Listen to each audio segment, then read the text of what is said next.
Welcome to Be More Yogic. My name's Amanda D, and today I'm going to talk you through a few headstand variations. We're going to do the alignment for Shirshasana A, Shirshasana B, and Shirshasana C. So you might want to be next to a wall. It's going to make it a lot easier. If you're new to the class, definitely use a wall, unless you know how to fall. A good way to practice falling is to learn how to do tumbles, which I can maybe quickly show you now. Let me see how this goes. But this is how you learn to fall, is you bring your head down and you roll. At first you feel like you're a box rolling, but that's how you can fall out of the pose, is to round up in a little ball and just tumble over. But again, I highly suggest using a wall for the first few months until you feel like you've nailed your headstands. So a good thing to do is to fold over your mat until your head gets used to being on a hard surface. I wouldn't use a blanket because it's a little bit too soft and a little bit too wobbly. So you fold your mat over once and then you fold it over again. So I'm going to be demonstrating in the middle of the garden just because that's where we're filming today. But you can do this in your home and again preferably next to a wall. So Shirshasana A, you want to measure out your arms so your fingers curl around the outside of the triceps. You bring your elbows to the back of the mat and your mat is against the wall, so imagine the wall's just here. So when I look, my elbows are right underneath my shoulders. Now without changing the elbows, interlace your fingers. Now you want to bring just the front of the crown to the floor in front of the pinky fingers and the hands wrap around the back of the head. Try not to sickle the wrist so you keep the wrist strong. So you curl your chin in without your elbows moving. So notice if you went wide with your elbows, don't do that. Elbows under your shoulders. Lift your shoulders away from your ears. And that will keep the neck long so you don't compress the neck. Now 70% of weight in the arms, 30% of weight in the head at first. So push your arms down. So you can see I can lift my head by the pushing of my arms down, even here. That's not a lot of weight on my head. I keep my throat open. I walk my feet in. Now what will happen is your spine's going to want to round. You want to find that nice down dog back. So try to flip the tail up towards the sky. Find the natural lumbar curve, even if your hamstrings are tight. Now walk your feet in. We want to get more weight, so we need to get the hips behind the head. You see I'm moving the hips back.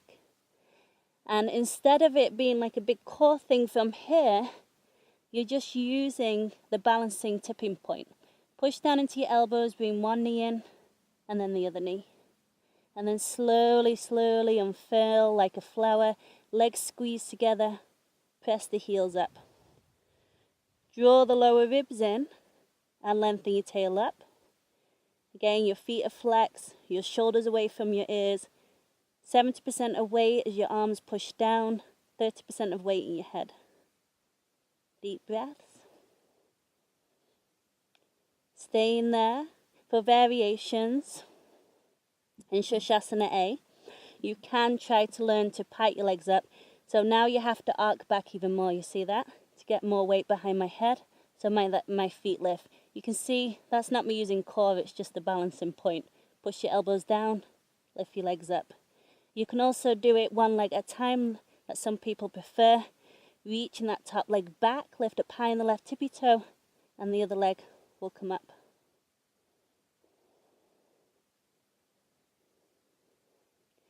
Slowly coming down, either bringing your knees down to your belly or piking your legs down, feet to the floor. Take a moment, stack one fist on top of the other, and then rest your forehead on top of your potato hands to release the neck.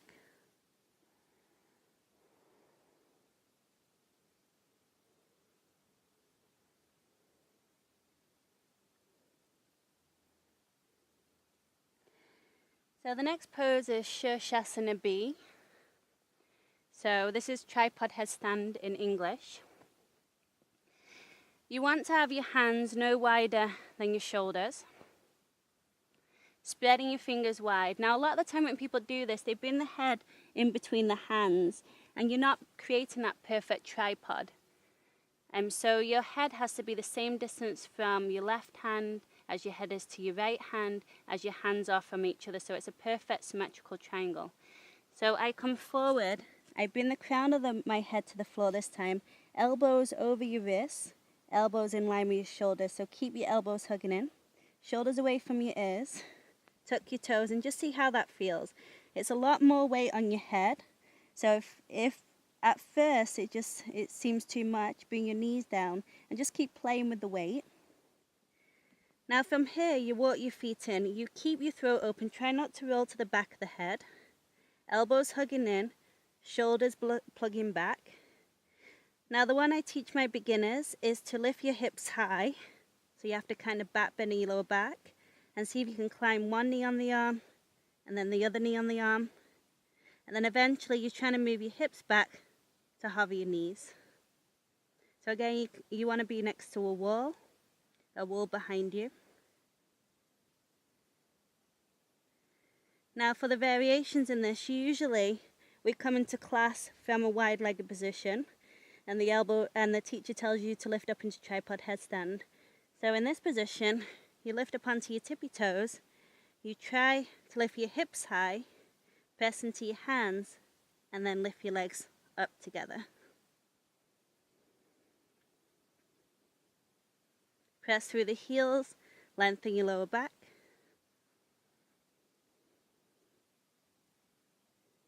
Move your legs back a little bit so your heels are right over your head. And then slowly bring your feet down. Now there's some fun tricks that we can do from that pose once we have mastered it.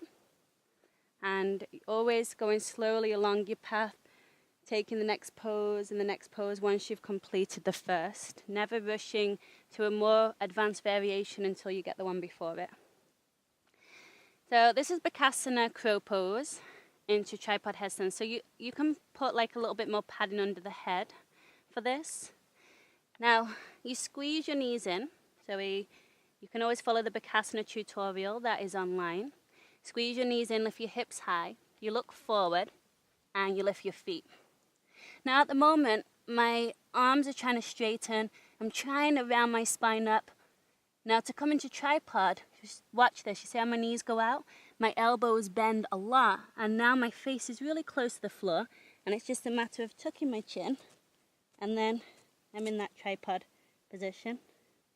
You can lift your legs up or stay where you are. Now if you want to play coming back into Bakasana crow pose, you want to take the knees onto the arms. Now watch my shoulders, I plug my shoulders back, you see that?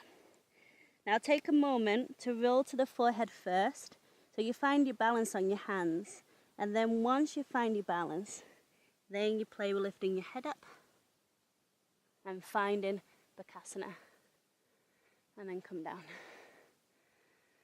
Whew. Just take a moment, bring the back of the hands together, bend the elbows towards the floor, and just wiggle your fingers. That can be a lot of weight in your hands. You are wanting to use your fingers though. So we're just going to go through one more variation. There are many. I could be here all day and night teaching you these things. But this one's a little bit more cuckoo crazy, so see how you feel. So now we're going to come first of all into tripod headstand. Now from here, you're going to bend your knees into your belly, twist your knees to the left, and bring your right knee onto your arm. So that's the first step. Now from here, maybe come to your forehead and play with lifting your head up off the floor into your side crow. Now this is the hardest part. Curl your chin in. With all your might, you have to scream out loud, "Ugh!" and lift your legs up. So that does require a lot of strength. Just so you know, bend the knees into your belly, knees to the right, bring your left knee onto the arm. That's your first step. Maybe coming to the forehead, lifting your head, side crow, chin in, using your strength, push up to lift your hips, and then lower your feet down. By the end of that, you should be feeling like you've worked every muscle in the body. Give your shoulders a little wiggle. So just come in onto your shins, sitting between your heels on a block of the floor, pinky toenails on the floor. Just take a moment to stretch that out. Reach your fist back with your right index finger in front of your left. Fist to the floor. Lift the heart.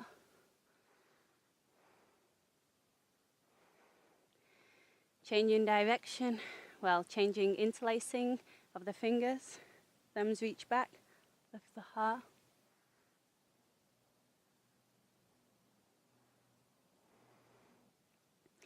Okay, so I'm going to show you one more variations, and I'm sure in the future I'm going to be showing you many, many more. So look out for those. I want you to undo your mat. So by the time you're doing this pose, you should have been practicing headstand for quite a long time. You're super, super steady. You don't need the wall anymore. Otherwise, you definitely don't do this one. So, and at one point, it's not going to hurt your head. Like now I can practice with my head on a stone and I'm completely fine.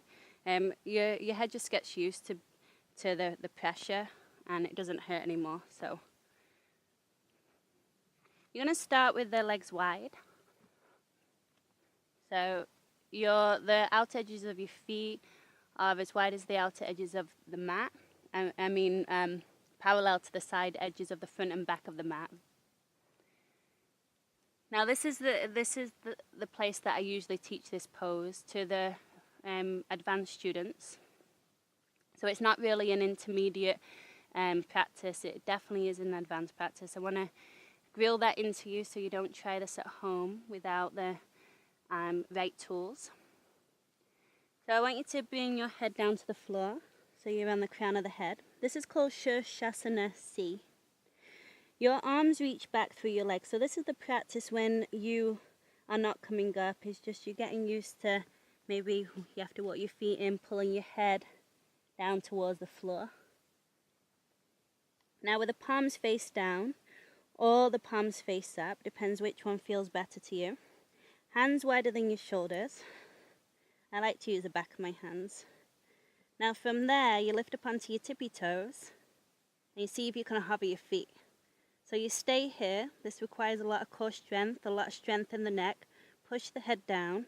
Now only if you feel super, super stable, you can lift your legs up. Press through the ball of the feet into your yoga foot. Heels right over the crown of the head.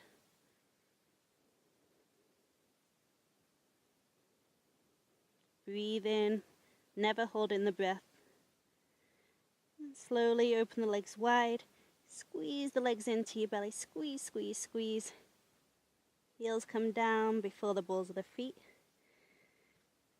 And then heel toe your feet in just a tiny bit so your head can dangle.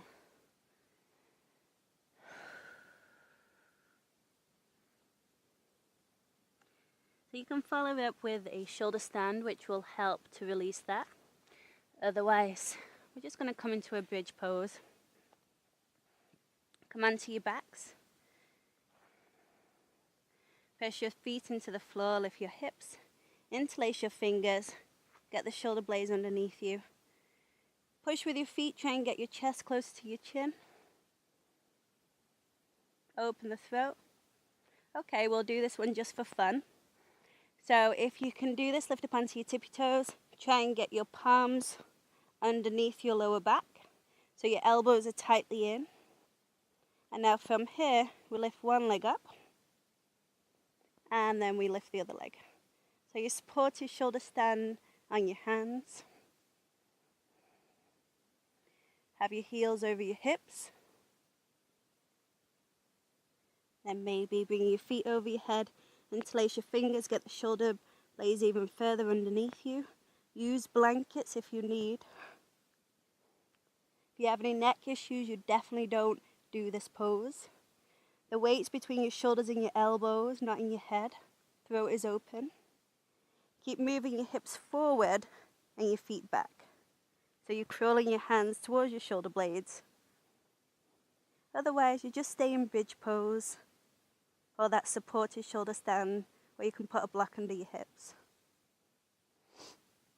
Keep reaching up through your feet. It's kind of hard to talk here, as you can see.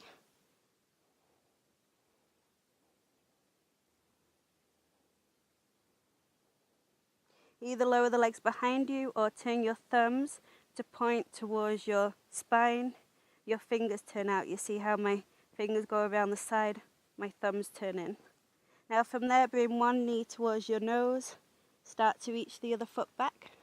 Trust that the floor is there, and there it is. Back into that same position. If you like a back bend, go for it, otherwise stay where you are.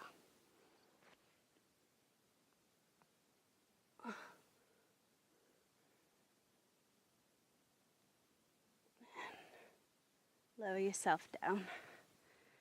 Let your knees knock together. Finish off with any of the poses that your body might want. Always listening. Hug your knees in.